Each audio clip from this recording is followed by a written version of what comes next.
Saya luar biasa kesal. Kadang ada orang bikin perbandingan begini. Maulid Nabi, maulid. Zaman Nabi tidak ada, coret. Zaman sahabat tidak ada, coret. Zaman tabi'in tidak ada, coret. Zaman ini ada, oh. Lalu diserupakan lah yang ikut-ikut ke sini. Antum kalau mengamalkan hukum seperti ini fatal. Zakat pakai beras. Zaman Nabi coret. Zaman sahabat coret. Ya, zaman tabi'in coret.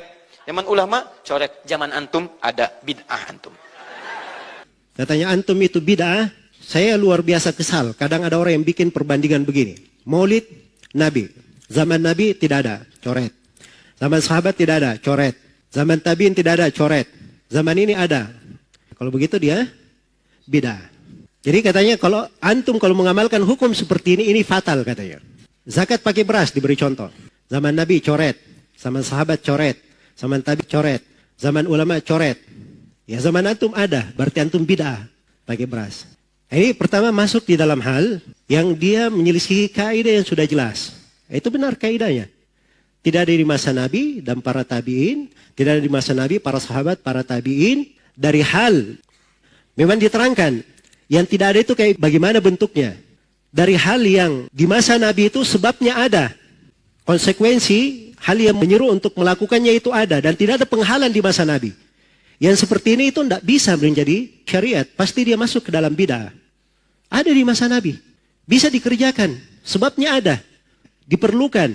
Tapi tidak dilakukan oleh Nabi dan para sahabatnya. Maka itu apa? Masuk di dalam bid'ah.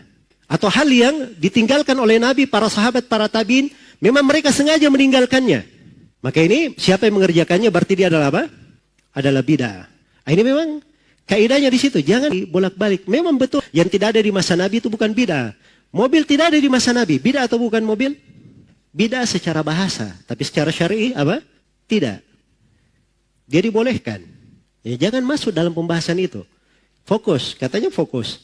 Ini keluar pembahasan. Terus memberi contoh beras. Ini saya nggak tahu zakat apa yang diinginkan.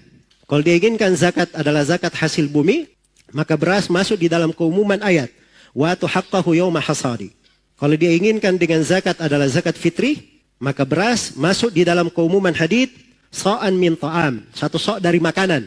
Bukan gandum, bukan bur, bukan ini. Tapi makanan. Makanan, beras masuk makanan atau bukan? Makanan. Berarti ada dalilnya dari Al-Quran dan hadits. Jangan langsung bilang, oh tidak ada di masa Nabi. Dari mana dia bilang tidak ada? Ini karena kurang detail di dalam apa? Melihat dari dalil-dalil. Kadang pendalilan itu tidak harus secara nas. Tapi itu tadi kaidahnya. Jangan keluar dari makna itu tadi. Jadi sesuatu itu kalau dia tidak ada di masa Nabi, padahal ada hal yang mengharuskan hal itu dikerjakan, dan perkara itu juga tidak ada yang menahannya, maka yang seperti ini, itu adalah hal yang tidak boleh ada yang masuk di dalamnya. Bukan perkara yang disunahkan. Nah itulah pembahasan maulid. Alasan maulid apa? Cinta kepada Nabi. Cinta kepada Nabi, semua orang cinta kepada Nabi atau tidak? Iya. Makanya kita tanyakan, kalau memang cinta kepada Nabi, tidak ada yang lebih cinta kepada Nabi melebihi para sahabat Rasulullah SAW. Mereka tidak ada yang bikin maulid. Jadi sebabnya ada di masa Nabi SAW. Tapi tidak ada para sahabat yang melakukannya. Menunjukkan bahwa itu tidak disyariatkan. Dan tidak ada penghalang. Menunjukkan bahwa itu bukan syariat. Itu cara memakai kaidah. Jangan mencampur baurkan antara ini dan itu. Ini perkara yang tidak bagus ya. Membawa kepada apa? Pembahasan-pembahasan yang sudah dikaji secara ilmiah oleh para ulama. Di ilmu usul fikih itu pendalilan itu ada sumbernya. Ada dari Al-Quran, ada dari hadits, ada dari ijma', ada dari qiyas, ada dari ucapan sahabat. Sebagiannya ada yang menghitung istihsan, ada yang berdalil dengan amalan penduduk Madinah, ada yang berdalil dengan masalih mursalah. Itu kan dibahas di pembahasan usul fikih. Jadi cara pendalilan itu ada cara berdalilnya. Ya bukan sembarangan.